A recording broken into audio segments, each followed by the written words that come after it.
everyone.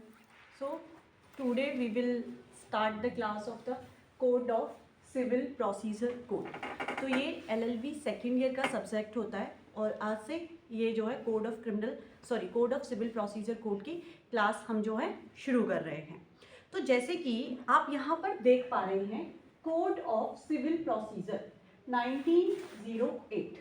ये क्या है? ये है शॉर्ट टाइटल अपने कानून का, जिसको कि हम हिंदी में सिविल प्रक्रिया संहिता के नाम से जानते हैं. तो अभी आप सबका क्वेश्चन आना चाहिए, मैम ये क्या होता है?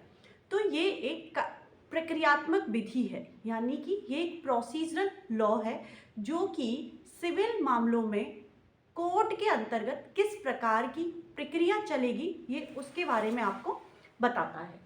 तो कोड ऑफ सिविल प्रोसीजर में जैसे कि यहाँ पे जो कोड वर्ड लिखा हुआ है इसको हमारे सीपीसी में डिफाइन किया है. इसको शॉर्ट में मैं अब सीपीसी बोलूँगी, ठीक है? तो आप लोग समझ जाना. कोड इंक्लूड करता है रूल्स को, यानी कि कोड वर्ड की जो डेफिनेशन है वो हमारे धारा 2 में के सबसेक्शन फर्स्ट में डिफाइन किया गया है कि कोड्स इंक्लूड करता है रूल. तो भाई प्रश्न आना चाहिए किस प्रकार के रूल? वो रूल जो कि या तो हाई कोर्ट बना रहा है और वो रूल जो कि फर्स्ट शेड्यूल में दे रखे हैं. और इसी के फर्स्ट शेड्यूल क्या होगा? अब एक बार इंट्रोडक्शन देखते हैं. जैसे कि code of civil procedure code है, इसमें पहला जो एमसीक्यू बेस्ड क्वेश्चन बनता है कि इसमें कितने धाराएं हैं, टोटल कितने सेक्शंस हैं. तो आपको बताना है इसमें है 158 सेक्शंस. कितने हैं? 158 सेक्शंस. उसी के साथ फिर है कितने नंबर ऑफ ऑर्डर्स हैं, टोटल ऑर्डर्स कितने हैं? तो वो है 51 ऑर्डर्स हमारे पास इस कानून में दे रखे हैं. उसी के साथ हमें 5 शेड्यूल प्रोवाइड करा रखे हैं. कितने शेड्यूल? 5 शेड्यूल प्रोवाइड किए हुए हैं. और इसके अंदर ये जो सेक्शंस हैं इनको पार्ट्स में डिवाइड किया गया है. किसमें? पार्ट्स में डिवाइड किया गया है. तो वो अपने पास है 11 पार्ट्स हैं. कितने पार्ट्स हैं? 11 पार्ट्स हैं. उसी के साथ साथ अपने पास इसमें जो सेक्शन 2, अब तक आप इतने कानून पढ़कर आए हैं, जैसे आपने आईपीसी, एविडेंस और अदर लॉज पढ़े, उसी प्रकार से यह भी एक डेफिनेशन क्लॉज यानी इंटरप्रिटेशन क्लॉज अपने पास रखता है. उस डेफिनेशन क्लॉज में इस पूरे कानून में यूज किए जाने वाले शब्दों को परिभाषित यानी कि डिफाइन किया गया है. तो उसमें टोटल जो डेफिनेशन यानी परिभाषा दे रखी हैं वो 20 परिभाषाएं दे रखी हैं. ठीक है. उसी के साथ फिर देखते हैं कि ये code of civil procedure code यानी सीपीसी हमारे भारत में कब लागू हुआ. ठीक है, कि हमारे भारत में ये कहाँ पर लागू होगा, कब लागू हुआ, कब इसको बनाया गया. तो इसका जो उत्तर है वो यहाँ लिखा हुआ है. देखो, ये जो लागू हुआ है वो हो गया है 1 जनवरी 1909 से, यानी कि 1 जनवरी 1909 से अपना ये कानून क्या हुआ? संपूर्ण भारत में लागू हो गया. संपूर्ण भारत में इंक्लूड होता है अब जम्मू एंड कश्मीर, परंतु अगर देखें तो नागालैंड जो क्षेत्र है या फिर जो ट्राइबल एरिया है उन पर ये 2 ऐसे एक्सक्लूजन या फिर कह लो एक्सेप्शन है जहां पर अपना ये जो कोड है अपना विस्तार नहीं करता है. कौन सा? एक तो नागालैंड एरिया और एक आपका ट्राइबल एरिया. ठीक है, याद रखिएगा. अब आते हैं इनेक्टमेंट पे कि इनेक्टमेंट कब हुआ है. इसका जो इनेक्टमेंट हुआ है वो 21 मार्च 1908 को हुआ. कब हुआ? 21 मार्च 1908 को. अब इसमें बात करते हैं कि मेजर अमेंडमेंट्स कब हुए. इसके जो मेजर अमेंडमेंट्स हैं वो देखते हैं. इसमें जो मेजर अमेंडमेंट हुआ सबसे पहले 1951 में हुआ, उसके बाद इसमें 1956 में हुआ और उसी के साथ फिर हुआ 1976 और 2002 में. तो इसमें मेजर अमेंडमेंट्स हो गए जिससे कि इसमें कुछ ये कह लो मौलिक जो है परिवर्तन किए गए. अब बात करते हैं, ये तो इंट्रोडक्शन हुआ कि हमें पता होना चाहिए कि सिविल प्रोसीजर जो कोड है अपने पास उसमें क्या होता है. अब ये जो सिविल प्रोसीजर कोड है ये प्रक्रिया बताएगा, क्योंकि ये प्रोसीजरल लॉ है, पर किसके लिए प्रक्रिया बताएगा?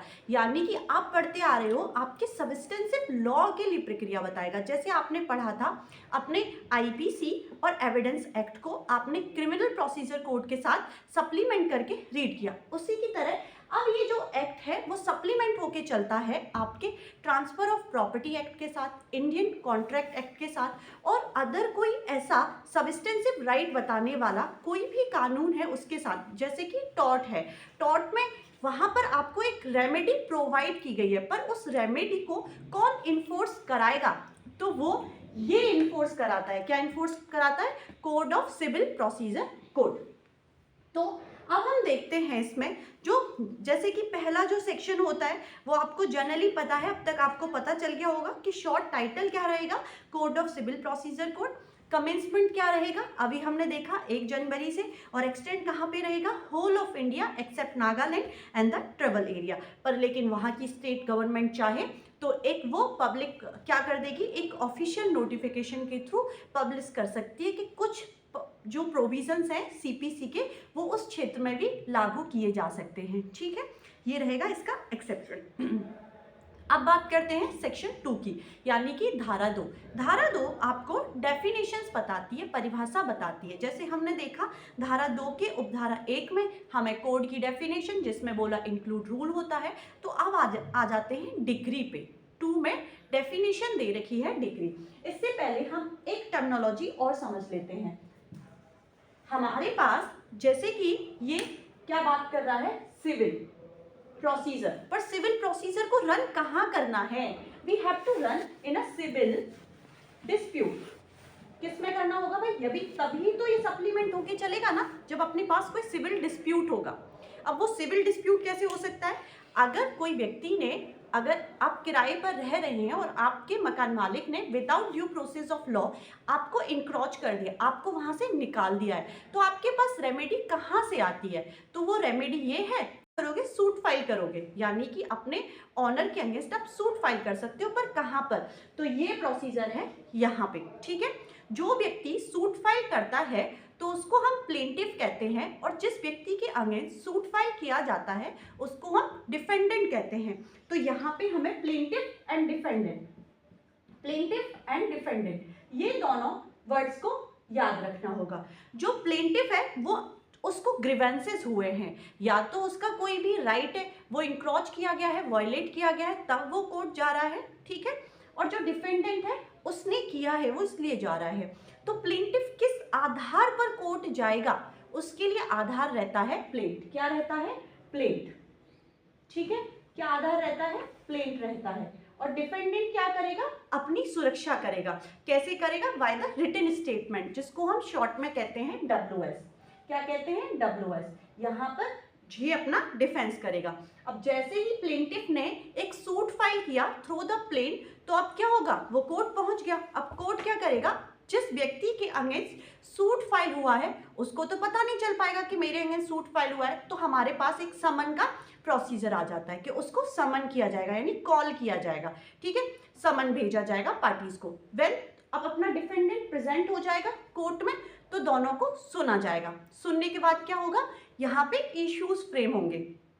इश्यूज क्या होते हैं, विवादक बोलते हैं जिनको, कि दोनों पक्षकारों के बीच में आखिर विवाद है क्या, मुद्दे की जड़ जिसको हम बोलते हैं। तो अब विवाद हो गया, अब विवाद होने के बाद उसको सुलझाने का प्रयास किया जाएगा। उसको सुलझाने के लिए पक्षकारों को समय दिया जाएगा कि आप अपने अपने मामले में जो भी दस्तावेज है आप उनको लेकर आइए, जो भी दस्तावेज पे आपका विवाद जो है आधारित है, तो वो सभी दस्तावेज आते हैं। उसके बाद क्या होता है, अगर मामला लगता है जज को कि हाँ वाकई इनको निकाला गया है घर से, तो उनको उस घर में रहने के अधिकार दे दिया जाएगा थ्रू द जजमेंट, है ना, निर्णय दे दिया जाएगा उनके पक्ष में। तो जिस व्यक्ति के पक्ष में निर्णय आता है उसको बोलते हैं हम डिक्री होल्डर। और जो हम निर्णय यहाँ पे बोल रहे हैं उसमें निर्णय ना बोलकर हम डिक्री बोलते हैं। जितने भी सिविल मामले होते हैं उसमें जो अंत का आधार है वो है निर्णय पाना। आपको पता है न्याय होगा तो निर्णय के थ्रू होगा, पर लेकिन उसको हम क्या बोलेंगे, डिक्री बोलेंगे। और जो व्यक्ति के फेवर में डिक्री आएगी उसको डिक्री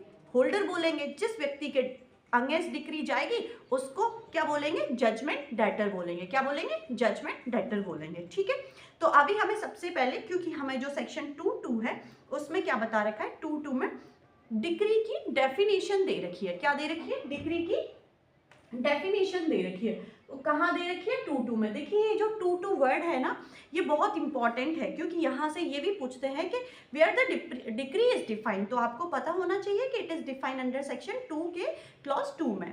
तो डिक्री होती क्या है, इन्होंने बोला it's just a formal expression of the adjudication. क्या है, एक फॉर्मल एक्सप्रेशन है, किस चीज का, एडजुडिकेशन का। What is the adjudication, it's a decision on a fact in issues, decision on a fact in issues, ठीक है।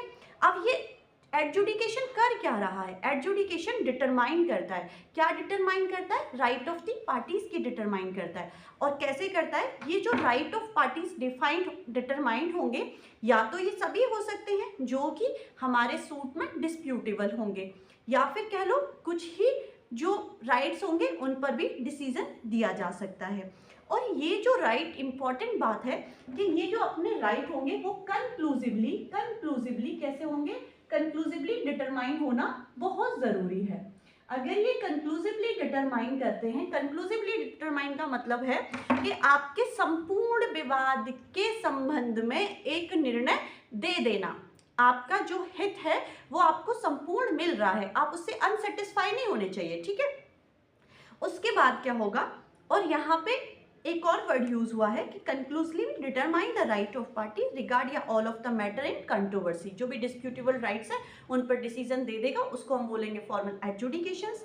अब ये जो डिक्री है ना, डिक्री के भी काइंड्स होते हैं, डिक्री 2 टाइप की होती है, एक आपका प्रिलिमिनरी होती है और एक आपकी फाइनल होती है। डिक्री क्या होती है, एक तो प्रिलिमिनरी होती है और एक आपकी फाइनल होती है। प्रिलिमिनरी डिक्री कब होती है, जिसमें कि क्या होता है कि सूट को पूरा फाइनल नहीं किया जाता, सूट की प्रारंभिक जो स्टेज होती है उसको डिटरमाइन करने के लिए होती है, सिर्फ और सिर्फ पार्टीज का राइट तय करने के लिए कि हाँ इस व्यक्ति को इस मकान से निकाला गया, यानी कि इस व्यक्ति को इस मकान में रहने का अधिकार है, इतना सिर्फ डिफाइन किया। अभी उसको पोजीशन दिया नहीं, उसको घर में जाने की इजाजत दी नहीं, तो ये तो होगा अंत का मामला यानी फाइनल डिक्री। और प्रीलिमिनरी डिक्री सिर्फ और सिर्फ ये तय कर देना कि हाँ भाई इस व्यक्ति का यहाँ पे राइट एग्जिस्ट करता है, इसको हम प्रीलिमिनरी डिक्री बोलते हैं, ठीक है। जैसे कि यहाँ पे पॉइंट है, कुछ डीम्ड डिक्री भी होती है। क्या होती है, एक कॉन्सेप्ट निकल के आता है डीम्ड डिक्री का, जिसमें कि कोर्ट मान लेता है कि ये डिक्री है। डीम्ड का मतलब क्या होता है, मान लेना। तो डीम्ड डिक्री में भी दो चीजें हैं, एक तो रिजेक्शन ऑफ प्लेंट, अगर जो प्रारंभिक स्तर पे प्लेंटिफ ने प्लेंट फाइल किया वहीं पर आपका जो प्लेंट है वो रिजेक्ट हो गया, अगर आपका प्रारंभिक स्टेज पर ही प्लेंट रिजेक्ट हो गया, वो रिजेक्ट होने का जो रीजनिंग है it is a decree. Plaint reject होने की जो रीजनिंग होगी वो एज अ डिक्री, यानी जो ऑर्डर होगा वो क्या माना जाएगा, वो डिक्री की तरह ही माना जाएगा। और एक है आपका सीपीसी के अंदर हम सेक्शन पढ़ेंगे डीम्ड डिक्री में 144, ये क्या होता है कि रेस्टिट्यूशन ऑफ राइट्स के बारे में बात करता है, डिटरमाइन करेगा कोई भी क्वेश्चन सेक्शन 144 के तहत तो क्या माना जाएगा, डीम्ड डिक्री मानी जाएगी, ठीक है। पर लेकिन यहां से क्या इंक्लूड नहीं है, what is not a decree, तो 2 इसके एक्सेप्शन आते हैं। अगर कोई भी मामला है उसकी अपील एज कैसे होती है, ऑर्डर की अपील की तरह होती है, तो उसको हम डिक्री नहीं बोलते। अगर कोई भी मामला यानी एडजुडिकेशन है जिसकी अपील लाइज होती है एज एन ऑर्डर, तो उसको हम डिक्री नहीं बोलेंगे। और ऑर्डर फॉर डिसमिशल फॉर डिफॉल्ट, यानी अगर न्याय का कोई भी ऑर्डर आया है कि वो क्या करता है, वो डिसमिस करता है आपके सूट को for what, for the default. अब वो डिफॉल्ट कैसा हो सकता है, कॉस्ट का डिफॉल्ट हो सकता है, वो लिमिटेशन का डिफॉल्ट हो सकता है, तो ऐसे उसमें हम उसको डिक्री नहीं बोलेंगे। क्या नहीं बोलेंगे, उसको डिक्री नहीं बोलेंगे, ठीक है। तो ये तो हो गई डिक्री की। और देखो यहाँ पे एक क्वेश्चन पूरा की पूरा रिटन में बनता है कि what is decree, define the decree, how many types of decree we have, तो हमें पूरा डिक्री की डेफिनेशन को एज इट इज याद रखना है, ओके।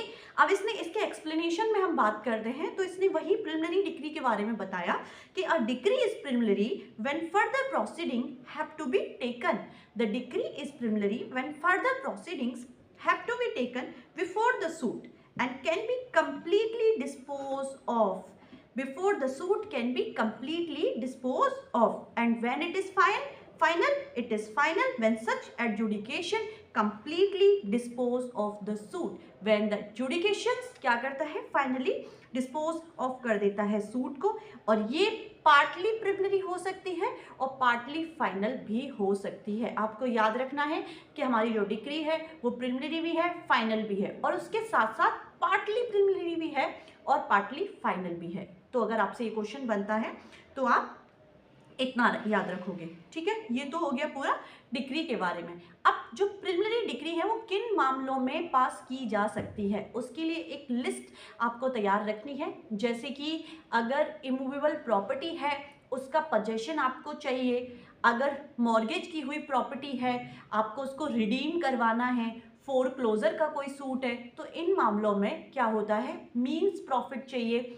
तो इन मामलों में प्रिलिमिनरी डिक्री पहले दी जाती है। जब भी कोई इमूवेबल प्रॉपर्टी का सूट फाइल होता है, ऐसे मामलों में पोजेशन के लिए, पार्टीशन के लिए, सेपरेशंस के लिए, फोरक्लोजर, रिडेम्पशन, इन सब मामलों में प्रिलिमिनरी डिक्री को पास किया जाता है, ठीक है।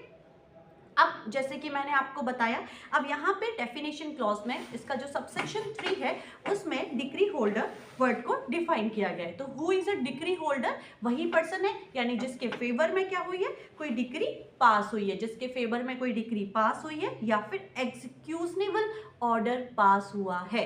एक्सक्यूजनेबल ऑर्डर, एक्सक्यूट इसको बोलेंगे कि एग्जीक्यूट किया जा सकता है कोई भी ऑर्डर उस व्यक्ति के फेवर में, ठीक है। अब बात करते हैं, जैसे डिक्री होल्डर था वहीं पे हम जेडी भी देख लेते हैं। देखो डिक्री होल्डर को आप डीएच भी बोल सकते हो, और जो अपने पास जिसके अगेंस्ट जजमेंट जाता है उसको हम जजमेंट डेटर बोलते हैं। उसको हम सेक्शन 10 में सेक्शन 2 के सबसेक्शन 10 में देखते हैं। जेडी कौन है, वही पर्सन जिसके अगेंस्ट कोई भी डिक्री पास हो गई है या फिर कोई भी execution capable of the execution has been made, ठीक है। कोई भी ऑर्डर है जो एग्जीक्यूट किया जा सकता है अगेंस्ट हिम, तो वो माना जाएगा। अब क्या आता है 4 में देख लेते हैं। 4 में डिस्ट्रिक्ट की डेफिनेशन दे रखी है। डिस्ट्रिक्ट बोले तो क्या, कोई भी local limit of the jurisdiction of the principal civil court of the original jurisdiction, उसको बोलेंगे, ठीक है।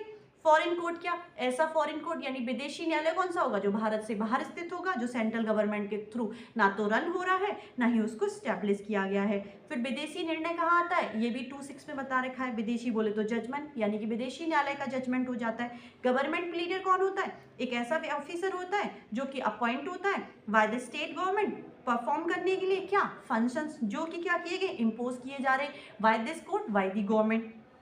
फिर आते हैं हाई कोर्ट कहाँ पे है, तो यहाँ पे 2 का 7A में हाई कोर्ट बता रखा है, यानी अंडमान निकोबार आइसलैंड का, means the high court in Calcutta. India की बात करें, इंडिया कहाँ डिफाइन है, तो यहाँ पे इंडिया भी डिफाइन किया हुआ है। 2(8) के अंदर जजमेंट को जज को डिफाइन किया गया, और जज का वर्ड यूज हुआ है presiding officer of a civil court, presiding officer of a civil court. Judgement क्या होता है, कोई भी स्टेटमेंट जो गिवन किया जाता है बाय द जज on the ground of decree and order, यानी कि जजमेंट जो वर्ड है वो भी आपको याद रखना है। और फिर जजमेंट लेटर हमने देख लिया। एक एलआर आता है, एलआर बोले तो लीगल रिप्रेजेंटेटिव, वो कहाँ होता है, वो 2(11) में बता रखा है, यानी एक ऐसा पर्सन जो कि क्या कर रहा है, रिप्रेजेंट कर रहा है किस चीज को, estate of the diseased person को। और इसमें इंक्लूड होता है कोई ऐसा व्यक्ति वो क्या कर रहा है, इंटरमेडल करता है with the state of disease, यानी कि अगर मान लीजिए मेरी मृत्यु होने के बाद जो भी व्यक्ति मेरी प्रॉपर्टी को क्या करेगा, रिप्रेजेंट करेगा, उसको हम एलआर बोलेंगे। या फिर मेरे मरने के बाद जिन जिन व्यक्तियों को प्रॉपर्टी डिवॉल्व होगी उनको भी हम एलआर की तरह देखते हैं। या फिर जो मेरे बिहाफ पे सूट फाइल कर सकते हैं या फिर मेरे बिहाफ पे उन पे सूट फाइल किया जा सकता है, ये सभी एलआर की डेफिनेशन में आते हैं। अब आते हैं मीन प्रॉफिट। मीन प्रॉफिट क्या होते हैं, ऐसे प्रॉफिट्स होते हैं जो कि रॉन्गफुली पजेस्ट की गई प्रॉपर्टी से एक्वायर किए जाते हैं। मीन प्रॉफिट क्या होते हैं, जो रॉन्गफुली पजेस्ट की गई प्रॉपर्टी से एक्वायर किए जाते हैं। और इसमें क्या होता है कि इस पे जो इंटरेस्ट है, इंटरेस्ट जो रेट रहता है वो भी इंक्लूड होता है।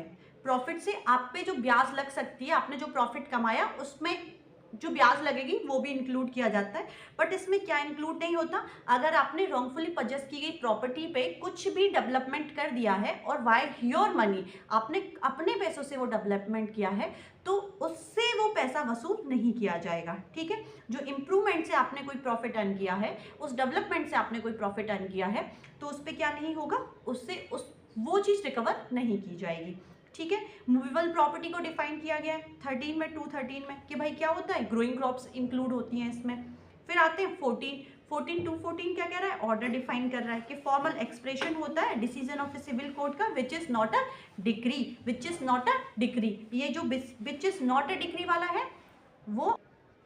तो आज के लिए हम इतना ही करेंगे और कल जो हम देखने वाले हैं वो हम शुरू करेंगे कहाँ से, हम देखेंगे प्लीडर की डेफिनेशन हमने की, हाँ ऑर्डर की डेफिनेशन से 214